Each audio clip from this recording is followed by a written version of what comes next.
Pre-release season for High Seas starts today. This weekend is the pre-release weekend for the brand new set, and I'm telling you right now, you're gonna love it. It's a fantastic experience, but there's a lot going on under the hood. So I'm gonna break some things down for you going into your pre-release, perhaps even starting today, that you can take with you and hold on to as you open your first packs of High Seas. Starting from the ground up, High Seas is a pirate-themed set for Flesh and Blood, and it's all about stealing, sailing, and swashbuckling your way to the top with one of three pirate heroes. So let's break them down one by one, starting with the mechanologist pirate hero, Puffin. Puffin is both a pirate and a mechanologist, meaning that she has access to both card pools and both class card types. Because each hero is after their own share of the gold fortune found on Treasure Island, Puffin is specifically looking to use hers to turn into golden cogs. She can then use those cogs by cranking them and tapping them to power up some of her flying machines and deal more damage or go wider on the board. Puffin is interesting because as a mechanologist, normally you play around boosting, but in this case, you're more about cranking for your action points rather than boosting, which leaves you wide open to incorporate some of the pirate attacks, like the boats, into your build. Out of the three main heroes, though, she is the one that most strays towards the mechanologist card pool, because a lot of those cards have synergies with themselves, and a lot of her own effects have synergies with that mechanologist card pool as well. It's all about turning your gold into golden cogs, cranking them, tapping them, and using them to maximum effect for major damage across the board. Now, this means that she is fairly reliant on creating gold early and often in the game because she can turn those into golden cogs, which basically make all of her cards go. So she needs to hit early and often, and if she can snowball on turn one by hitting and creating a gold or two, then the game can get really comfortable for the Puffin player. So if you're playing as Puffin this weekend, look to hit early and often, get that gold very quickly, and don't rely on the cards that you have in your deck to create golden cog tokens. Instead, get gold off of Treasure Island, and then, of course, tap Puffin to create those golden cog tokens. And if you're playing against a Puffin, try to stop them from getting gold early. If you can block out and still send 7 damage on your own turn with like a blue and a 7 power attack, then you're doing a huge service to yourself in the long game because you're making the Puffin draw into their natural golden cog creation. If you're looking for key cards to really funnel yourself into Puffin, I would look at things like Cog in the Machine, which is probably the most powerful card she has access to in the mechanologist class. Goldwing Turbine, because it creates a golden cog token while also giving you a buff. You can crank it, you can give that card Go Again. Keep in mind, those don't have Go Again printed on them. Then you're looking for like red sky skimmers, red cloud skiffs, even yellow cloud skiff, if you can find it, is also great. And then the 2 power ones are pretty solid as well. But those 1 and 0 cost attacks are perhaps the best that she has access to. And it also begs the question, what ratios does she really want to play with? She, out of all of the other heroes, I think most values having reds and yellows to some degree. She can play off of a yellow base. If most of her cards cost 0, 1, or maybe 2, then she doesn't need that many blues, and she can just pour all of her deck size, which again, decks are capped at 30 cards. All of that can be devoted to like very powerful red cards and yellow cards.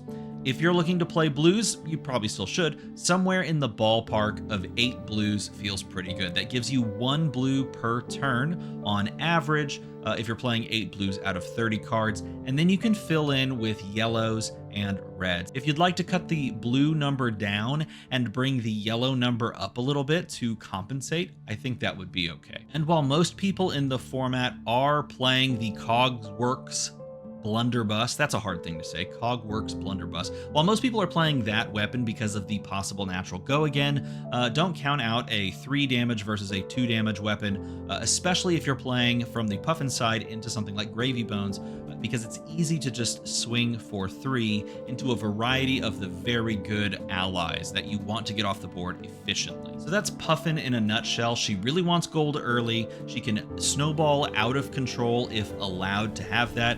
And of course, she can incorporate pirate cards and very powerful cards, just like Marlin. Marlin is a young pirate ranger hero that is perhaps the most flexible out of all the heroes in this limited format. She can do just about everything, and she's pretty good at just about everything. She has access to go again arrows. She has access to very powerful arrows that can get buffed. Of course, she can play 2 weapons, just like Puffin can as well. Her 2 weapons are a little bit more polarizing, I would say, than perhaps what Puffin brings to the table, in that the Hammerhead Harpoon Cannon is generally considered thus far, of course, in Taipei, the only event that's fired thus far, to be the more successful or powerful of the 2 weapons. But depending on what you open, not necessarily her ratios, not necessarily her class cards, but the physical effects on the cards you open, depending on that, you might want to play Red Spine Manta. Specifically, if you open a lot of red pumps, a lot of strong red generic attacks like Scar for a Scar or Ravenous Rabble, if you open a couple of the Go Again arrows like Sick'em Shot, or the 0 for 4, if you load it, it gets Go Again. If you open any number of those, playing the Red Spine Manta build could be the way to go. But the general consensus is that with Hammerhead at your disposal, and of course the Goldfin Harpoon that you can create off of your hero effect, you have a lot of endgame potential with this hero. And it doesn't just have to be playing arrows like any other ranger. Of course, you can also play big boat attacks, really tall, hard to deal with effects on top of your 0 for 4 arrow. If you're wondering what kind of cards would pull you into playing Marlin, look for things like King Shark Harpoon, Swift Shot, very powerful reds like I talked about already. Again, it's really more about the contents of your sealed pool rather than, like the ratios or that sort of stuff, right? It's more about what you can do with your powerful cards than it is about any specific power card. And I think one of the most important things about playing Marlin is understanding how she can effectuate an end game state that really just puts you in the driver's seat and probably fatigue your opponent if they have the ability to survive at all. And it all centers around Goldfin Harpoon. If you've built up gold over the course of the game, you can start tapping Marlin turn after turn, cracking that gold that you built up to make a Goldfin Harpoon in your hand. Of course, ending the turn by arsenaling the Goldfin Harpoon seems like the wrong play, but if you're playing the Hammerhead weapon, what you can end up doing on your next turn is pitching into Hammerhead, cracking Marlin and cracking a gold again to create a new harpoon in your hand, fire the one from your arsenal for 6 and overpower because it has harpoon in the name, and then arsenal another one. And you can do this turn after turn after turn for as much gold as you've built up, which means Marlin uses her gold a lot later in the game than what Puffin does. So if your opponent doesn't have evasive ways to, protect themselves versus evasive damage in the form of overpower, if they don't have Rally the Coast Guard or effects like that allow them to gain life and sustain the game, you can essentially lock them out. And if they don't die quickly,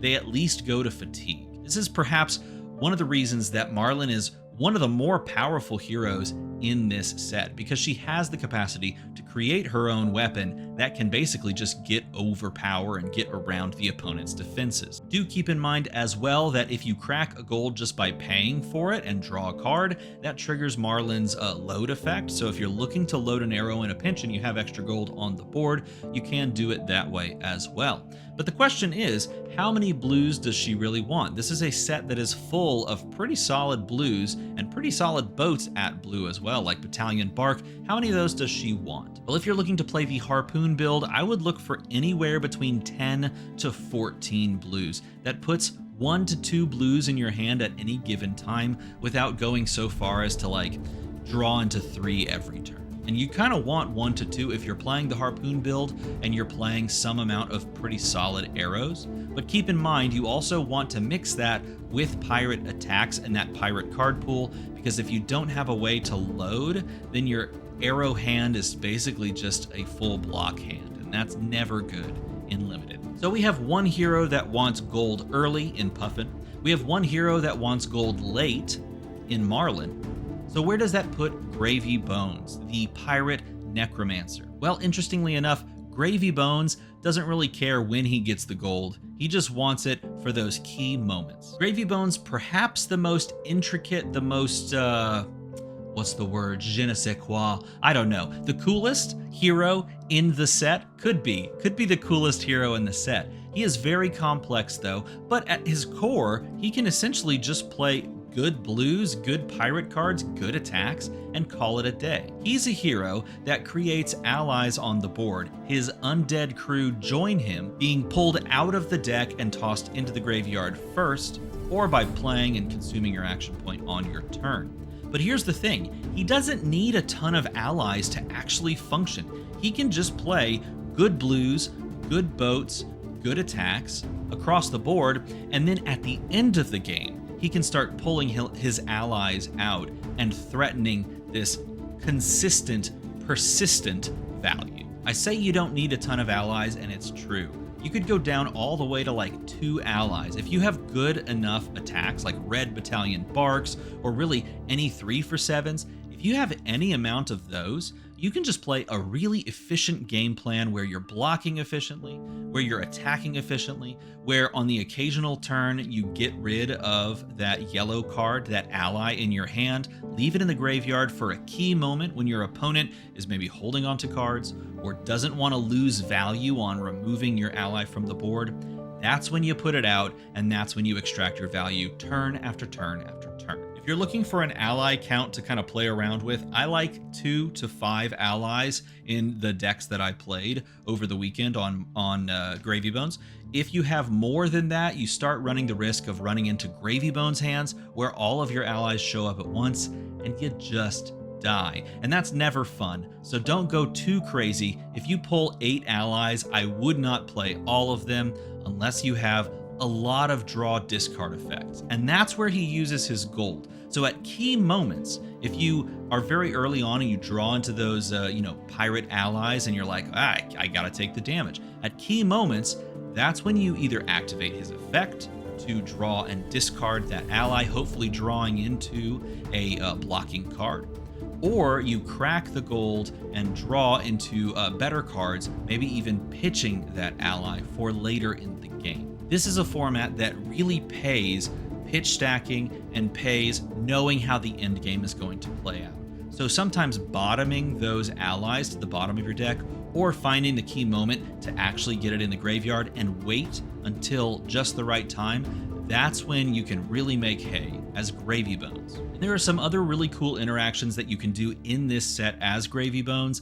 Remember, you can activate on your opponent's turn or your turn the actual Gravy Bones effect. You tap at instant speed. So if your opponent is threatening to steal one of your gold with like a mutiny card or just steal it in any other way, you can actually remove that gold from the board by tapping Gravy, cracking the gold, and then drawing a card, discarding a card. In doing so, they lose out on the extra value that they could be getting out of one of those mutiny cards or really any card that steals gold, and you prevent them from having that bonus type turn. You're wondering what types of cards to look for to push you into Gravy Bones. I would look at Swabby. If you have Swabby in your pool, that is a very good sign. I would look at quality blues that draw and discard or that have go again, something that allows you to either manipulate the allies out of your hand or just go into the graveyard. Because remember, he can't pull stuff out of the graveyard unless you've put a blue there first, right? So you need to do both on the same turn or one-on-one turn and then play the blue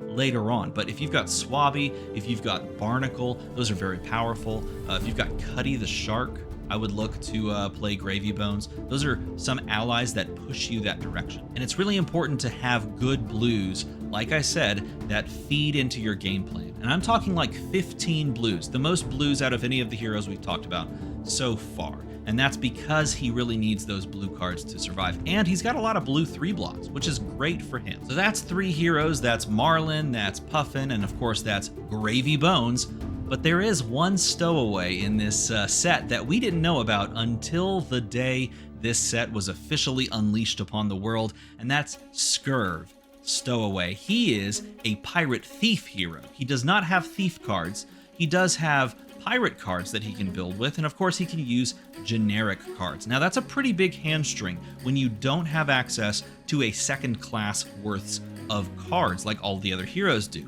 You would think that would make him a little bit worse, but his hero effect is so good, and the pirate cards in general are so solid, we'll put it that way, that he's actually perhaps the best hero in the format if you can swing him. Here's the reason why. Creating a Gold Kiss Rum off of gold turn after turn, maybe 2 Gold Kiss Rum tokens on the board.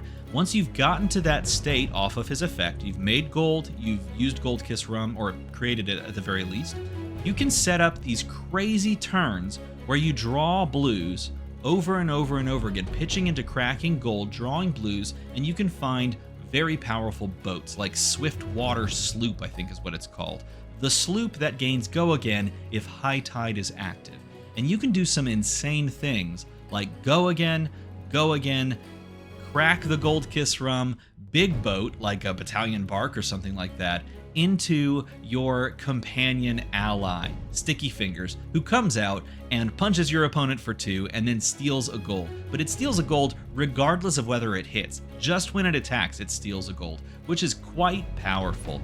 Now, one thing that's really important to understand with Scurve is that because he's basically locked to generic cards and pirate cards, most of his cards block 2, which means he is very powerful, but also very susceptible to unfettered aggression. If you can't slow your opponent down, you're probably not blocking them out, because you will draw hands that block for 8, and that's really, really tough. So if you face down a Puffin and they have a really hot start, it is a very difficult game to keep going in your favor, or to get going in your favor. So there are some palpable downsides. Of course, he's region locked to specific card pools, and those card pools don't block well. But if he can extend the game, he can get to a point where he just does more damage than any other hero in this format. And finally, if you're looking to sit down and open your 8 packs, what do you know to pull you in one direction or another? Well, keep in mind, I mentioned each of these cards that you would maybe look at and say, oh, I should play Puffin or Marlin or Gravy Bones because of these cards. Start with your class cards. Look to see what you have. Do you have a lot of reds and yellows in mechanologist that are powerful attacks? Do you have something like Pinion Sentry that can block and create you golden cog tokens? Where are your majestics? Do you happen to just end up having like King Shark Harpoon and Conqueror of the High Seas like I did in one of my sealed pools? That was pretty cool. If so, maybe Marlin is the best fit for you. Do you have like 5 super value allies like 2 Swabbies and a Cutty Shark and like a Barnacle? Oh my god, you might consider playing Gravy Bones himself. And did you open Scurve?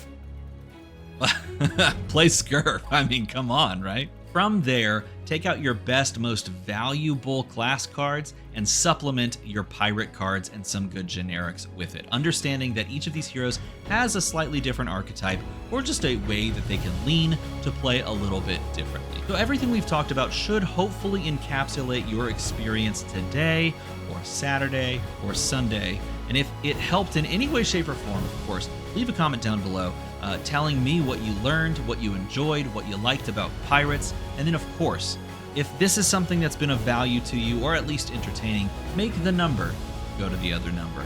As always, everyone, thanks for watching.